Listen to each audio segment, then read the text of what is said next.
ತಾವು ಗಮನಿಸ್ತಾ ಇದ್ರಿ, ವಿಪಕ್ಷ ನಾಯಕರು ನಾಗೇಂದ್ರ ವಿರುದ್ಧ ಆಕ್ರೋಶವನ್ನ ವ್ಯಕ್ತಪಡಿಸ್ತಾ ಇದ್ದಾರೆ. ನಾಗೇಂದ್ರಗೆ ಯಾವುದೇ ರೀತಿಯ ಸ್ಥಾನಮಾನವನ್ನ ಕೊಡಲೇಬಾರದು, ಆತ ಕಳಂಕಿತ ಅಂತ ಹೇಳಿ ಆಕ್ರೋಶವನ್ನ ವ್ಯಕ್ತಪಡಿಸ್ತಾ ಇರುವಂತದ್ದು ನಾಗೇಂದ್ರ ವಿರುದ್ಧ ಬಿಜೆಪಿಯ ನಾಯಕರು. ವಿಪಕ್ಷ ನಾಯಕ ಅಶೋಕ್ ಆರೋಪ ಮಾಡಿದ್ದಲ್ಲದೆ ವಿಜೇಂದ್ರ ಕೂಡ ಆರೋಪ ಮಾಡಿರೋದು. ವಾಲ್ಮೀಕಿ ನಿಗಮದಲ್ಲಿ ಕೋಟ್ಯಂತರ ಹಣ ಗುಳುಂ ಮಾಡಿದ್ದಾರೆ. ನಾಗೇಂದ್ರ ದೆಹಲಿಗೆ ಹೋಗಿ ಬಂದಿದ್ದಾರೆ. ಕೋರ್ಟ್ ಷರತ್ತನ್ನು ಧಿಕ್ಕರಿಸಿ ದೆಹಲಿ ಯಾತ್ರೆ ಮಾಡಿರುವುದು. ಕ್ಯಾಬಿನೆಟ್ನಿಂದ ನಾಗೇಂದ್ರ ಕೈ ಬಿಡಬೇಕು, ಯಾವುದೇ ಜವಾಬ್ದಾರಿಯನ್ನ ಕೊಡಬಾರದು, ಹೆದರಿಕೆ ಹಾಕಿ ಸಚಿವ ಸ್ಥಾನವನ್ನ ಪಡೆದಿದ್ದಾರೆ ಇವರು. ನಾನು ಹಂಗ್ ಮಾಡ್ತೀನಿ ಹಿಂಗ್ ಮಾಡ್ತೀನಿ ಅಂತ ಎದುರಿಸಿ ಬೆದರಿಸಿ ಸ್ಥಾನಮಾನ ತಗೊಂಡಿರೋದು. ಬಿ ನಾಗೇಂದ್ರ ವಿಚಾರದಲ್ಲಿ ಹೋರಾಟವನ್ನ ಮಾಡ್ತೀವಿ, ಬಿಜೆಪಿ ಜೆಡಿಎಸ್ ಜಂಟಿಯಾಗಿ ಹೋರಾಟವನ್ನ ಮಾಡುತ್ತೆ ಅಂತ ವಿಪಕ್ಷ ನಾಯಕ ಆರ್ ಅಶೋಕ್ ಜೊತೆಗೆ ವಿಜೇಂದ್ರ ಕೂಡ ಆಕ್ರೋಶವನ್ನ ವ್ಯಕ್ತಪಡಿಸಿದ್ದಾರೆ. ಕಾನೂನಿನ ಬಗ್ಗೆ ಅವರಿಗೆ ಗೌರವ ಇಲ್ಲದಂತೆ ಕಾಣ್ತಾ ಇದೆ.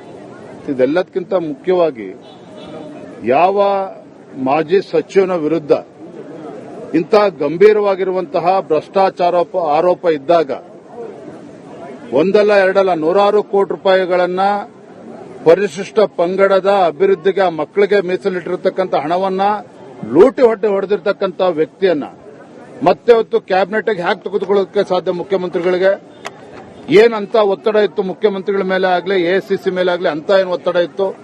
ನಮಗೆ ಇರುವಂತಹ ಮಾಹಿತಿ ಪ್ರಕಾರ ಅವರು ಏನು ನಾಗೇಂದ್ರ ಅವರು ಕಾಂಗ್ರೆಸ್ ಹೈಕಮಾಂಡ್ ಕೂಡ ಬ್ಲಾಕ್ ಮೇಲ್ ಮಾಡಿದ್ದಾರೆ, ಹೆದರಿಸಿದ್ದಾರೆ.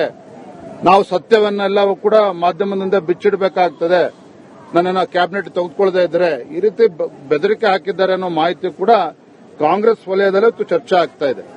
ಹಾಗಾಗಿ ಇದರ ಪರಿಣಾಮನೇ ಇಂಥ ಘೋರ ಅನ್ಯಾಯ ಮಾಡಿರ್ತಕ್ಕಂಥ ಇಂಥ ಮಹಾಭ್ರಷ್ಟಾಚಾರ ಮಾಡಿರುವಂತ ವ್ಯಕ್ತಿಯ ವಿರುದ್ಧ ಕೋರ್ಟ್ ನ್ಯಾಯಯುತ ಚಾರ್ಜ್ ಶೀಟ್ ಸಲ್ಲಿಸಿದ್ರು ಕೂಡ ತನಿಖೆ ಆಗಿ ಅಂತ ವ್ಯಕ್ತಿನ ಇಷ್ಟು ಆತುರವಾಗಿ ಕ್ಲೀನ್ ಚಿಟ್ ಸಿಗಕ್ಕೂ ಮುಂಚೆನೆ ಅವರನ್ನ ಕ್ಯಾಬಿನೆಟ್ ತೆಗೆದುಕೊಂಡಿದ್ದಾರೆ ಅಂತ ಹೇಳಿದ್ರೆ ಇವತ್ತು ಆ ಸಮುದಾಯಕ್ಕೆ ಮಾಡಿರ್ತಕ್ಕಂಥ ಅಪಚಾರ ಕಾಂಗ್ರೆಸ್ ಸರ್ಕಾರದವರು.